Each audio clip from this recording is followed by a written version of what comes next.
ইগতানিম খামসান ক্বাবলা খামসিন। নবীজি বলেন, পাঁচটা জিনিসকে গনিমত মনে করবা পাঁচটা জিনিস আসার আগে। পাঁচটা জিনিসকে তোমরা গনিমত মনে করবা, গনিমত মনে করবা পাঁচটা জিনিস আসার আগে। কয়টা? শাবাবাকা ক্বাবলা হারামিক, যৌবনকালকে গনিমত মনে করবা বার্ধক্য আসার আগে। যৌবনকালকে কাজে লাগাইবা বুড়া হওয়ার আগে। যারা যৌবনকালকে কাজে লাগাইতে পারো আল্লাহর ইবাদতে, রে যুবক,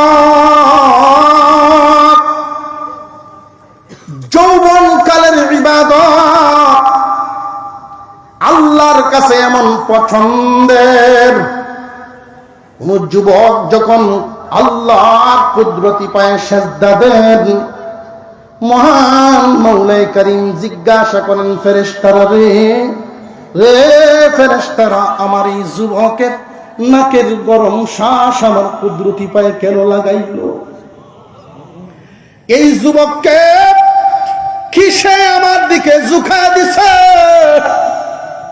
এই যুবক জোয়ান বয়সে আমার কুদরতি পায়ে সেজদা দিল রে ফেরেশতারা। ফেরেশতারা জানায় দে, আল্লাহ আলেমদের জামাতের সাথে চলতে চলতে শুনছে, শিখছে জান্নাত বলতে কিছু আছে, জাহান্নাম নামক একটা মারাত্মক জায়গা, ভয়ানক জায়গা। সেই জাহান্নাম থেকে মুক্তি চায়, জান্নাতের আশা করে।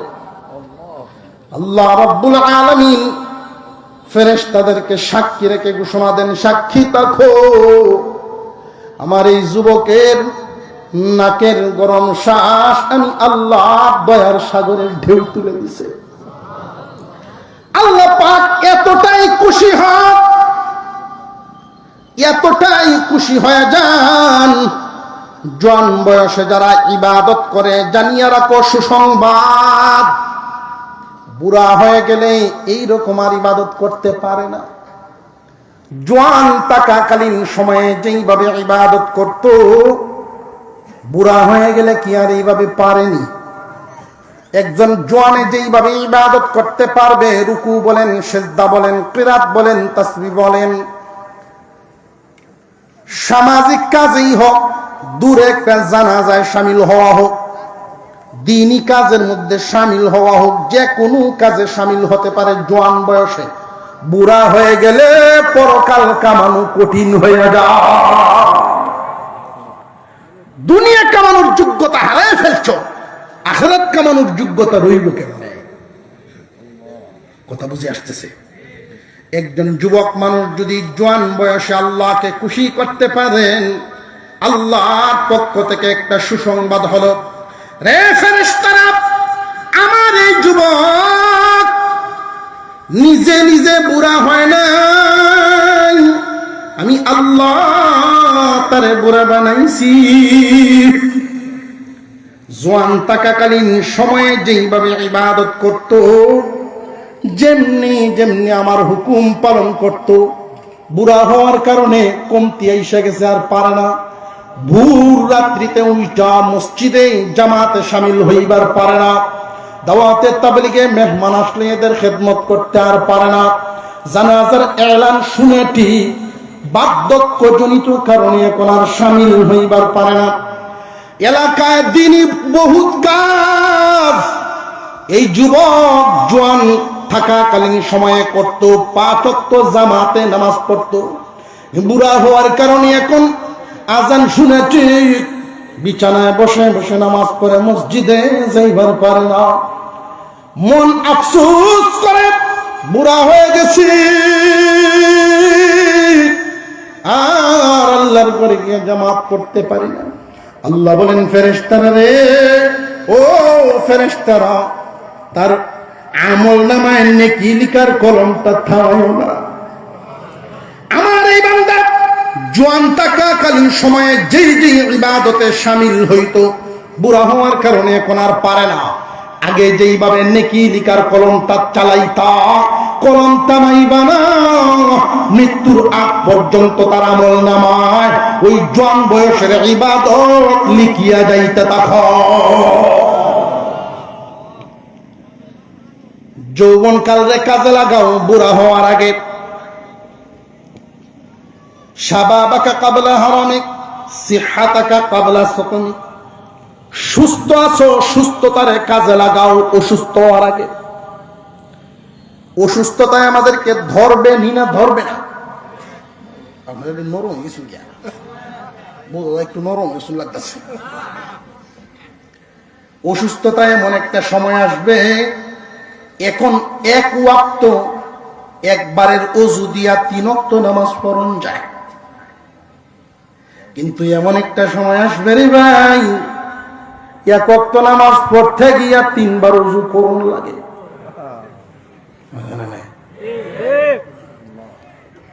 আমি দেখছি সিঁড়ি, একটা পুকুরের সিঁড়ি ঘাট, জামাত শুরু হয়ে গেছে আসরের।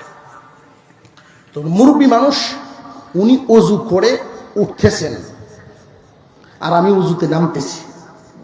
আমি তো 3 লাফ দিয়ে নেমে গেছি আর মনে মনে ভাবতেছি, মুরব্বী তো পুরো জামাত থেকে পাই নেব, আর আমি তো মাসবুক হয়ে যাব, পুরোটা পাবো না। তো আমি ওযু করে আমিও ডান বাম না দেখেই দ্রুত গিয়ে জামাতে শামিল হয়েছি, তাও 1 রাকাত চলে গেছে। নামাজ যখন সালাম ফিরাইলাম, নামাজ শেষ করলাম, দেখি উনি নামাজ পড়তেছে। আমি জিজ্ঞাসা করলাম, দাদা দেখলাম আপনি আমার আগে আসলেন। ভাই কইও না কি হয়েছে, সেটি কি হয়েছে? কোন রকম সিঁড়িরে ভাইয়া উপরে উঠছি, তো শেষ সিঁড়িটা আয়া একবার গেছে, ওজোরা রাখতে পারছি না। তখন আমার বুঝে আসছে, আল্লাহ যৌবন কাল একটা নিয়ামত, এই নিয়ামত কাজে লাগাও বুড়া হওয়ার আগে। সুস্থতা একটা নিয়ামত, এই সুস্থতাকে কাজে লাগাও অসুস্থ হওয়ার আগে। 3 নাম্বার, গানাকা ক্বাবলা ফাকরিক, মালকে কাজে লাগাও গরিব হওয়ার আগে। মানুষের মাল সব সময় তাকে নি, নদীরে পার ভাঙ্গে অপার করে, এই তো নদীর খেলা। নদীরে পার ভাঙ্গে অপার করে, এই তো নদীর খেলা। সকাল বেলার ফকির, ধনী সন্ধ্যাবেলা, অথবা সকাল বেলার ধনী আল্লাহ ফকির করেন সন্ধ্যাবেলা। এমন নজির জমিনে আছে না নাই? সকাল বেলার ধনী ফকির সন্ধ্যাবেলা দিয়ে কি বোঝায় জানেননি? বহুত মানুষ এমন আছেন যৌবন কালে 10টা শাক প্রতিদিন একবার পড়তেন, দ্বিতীয়বার পড়তেন না, কিন্তু যখন সে বার্ধক্যে পৌঁছে গেল, ওই বাবুগিরি আর নাই। বার্ধক্যে পৌঁছে তার অর্থের অবস্থা এমন হয়েছে, ঔষধ কেনার পয়সা নাই।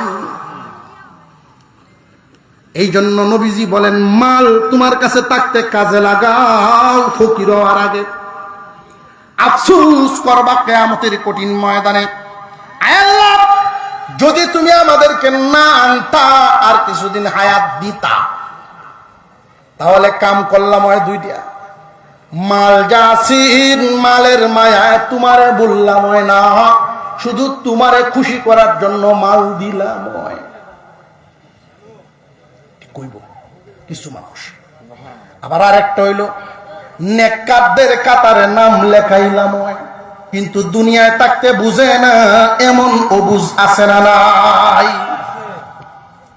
কই তো দিলাম যে সাজি নামাজটা পড়েন বাবা, পড়েন, আমরা দহরুন চাই, আমরা কিন্তু এমনি ছাড়েন, একটা কাম দিয়ে বলে ছাড়ে। নামাজের তালিম বা নামাজের কাষ্ট করতে গেলে, উসুল করতে গেলে, নামাজের দাওয়াত দিতে গেলে, মানে কি আবার এমনও লোক আছে নামাজ পড়ানোর জন্য নামাজ আসলে লাগে না, এমন কই আছে না নাই? এ যে কাফের কোনো সন্দেহ নাই। আরো জোরে কোন এ যে কাফের কোনো সন্দেহ? নামাজ ফরন লাগবো হুজুর কাপড়টা ভাই তো হুজুর দরাম বুঝা গেল নামাজ মানে পড়ে না। আর যদি কয় যে না নামাজ লাগে না, এমন ভণ্ডও কিন্তু জমিনে আছে। আর জোরে কর, এদের সাথে কোরবানি দিবেন না, বিয়ে শাদীর লেনদেন করবেন না, এদের তো ঈমান নাই। কোরআনের কোন একটা বিধান আবার তাও আবার নামাজের মতো ইসলামের 5 কোটির মজবুত একটা কোটি অস্বীকার করে ফেলছে। নামাজ লাগে না, নামাজ পড়ার মতো নামাজ একটা দিতাল্লি হয়, নামাজ পড়ার মতো একবার পড়তাল্লি হয়। কিরকম? কাঠের উপরে এক ট্যাং, কাঠের নিচে আর এক ট্যাং, এই কপাল নিয়ে আল্লাহ সেজদাত লাগাও, শয়তানে শিখায়। কথা বুঝে আসতেছে? কারণ সহজ রাস্তাটা শিখায়, সহজ রাস্তাটা। তাম দুনিয়া ব্যাপী ঈসা নবীর অনুসারী খ্রিস্টান জাতি আছে না নেই? আরো জোরে কর। একজন খ্রিস্টান দেখাতে কেউ পারবেন কি যে উনি ঈসা নবীর বেশ ধারণ করছে, ঈসা নবীর আদর্শ ধারণ করে নেওয়ালা ঈসা নবীর কোন উম্মত নাই। ঈসা নবীর আদর্শে চলার মতো কোন উম্মত। এদেরই একটা চক্রান্ত আমাদের দেশের এই ভণ্ডামির জাল। মুখে থাকবে উম্মত, মুখে থাকবে মুমিন, কিন্তু ওই দলটার মতো নামাজ লাগে না, কুরবানি লাগে না, যাকাত লাগে না, সোজা সাজি যদি বাবায় কয় তেই হয়, সোজা সাজি যাইতে চায়। একদলে নবীর মোহাব্বত ভিতরে থাকলে হয়। ঈসা নবীর মোহাব্বত দিয়ে খ্রিস্টানরা বেহেশতের আশা করে। আর অন্ধের মতো আমাদের কিছু মুমিন মুসলমান নামদারি মানুষ আশেকে রাসূল পরিচয় দেয়, নবীর মোহাব্বত শুধু দিলে আছে, থুথায় নাই, আদর্শে নাই, জিন্দেগিতে নাই। ওরা দাবি করে এই মোহাব্বত দিয়ে শুধু জান্নাতে চলে যায়। এটা তাদের পথ চলনেওয়ালা ভুল, এগুলো ভুল। খুব সাবধান, সময় থাকতে সময়টারে কাজে লাগান। যদি কেউ দাওয়াত দেয়, যিনি দাওয়াত দিলেন তাকে সম্মানের সাথে বিদায় দিবেন, মন থেকে এটা গ্রহণ করে বিদায় দিবেন। আল্লাহ আপনার কপালে হেদায়েত খুব জলদি দিয়ে দিবেন। আর যিনি দাওয়াত দিতে আইছে যদি ওনার প্রতি বিরক্ত লাগে, বেটারে আরে কয় কি দাওয়াত দিতে আইলে কিছু কঠোর মানুষ, আমারে দিতে আইছেন দাওয়াত, আচ্ছা ভালো কথা, নামাজের কথা ভালো কথা, নিজের বাপ চাচা দিলে দেখতো গিয়া, নিজের আত্মীয় স্বজনকে দেখতে, আচ্ছা কোন তো এবার আর দ্বিতীয় দিন আইব বেড়ার ধরো, এমন কই আছে না? খুব সাবধান। আপন দুই ভাই, আসল ওয়াজ কিন্তু বললে হইতো না। আল্লাহ কইছেন, ও ইমানদাররা, মালে আওলাদে আমারে যেন না বলায়, মাল আর আওলাদ পায়া আমারে বলল না। আল্লাহ বেশি না মাল আওলাদ বেশি? আমাদের অন্তরে, ইমানদারের অন্তরে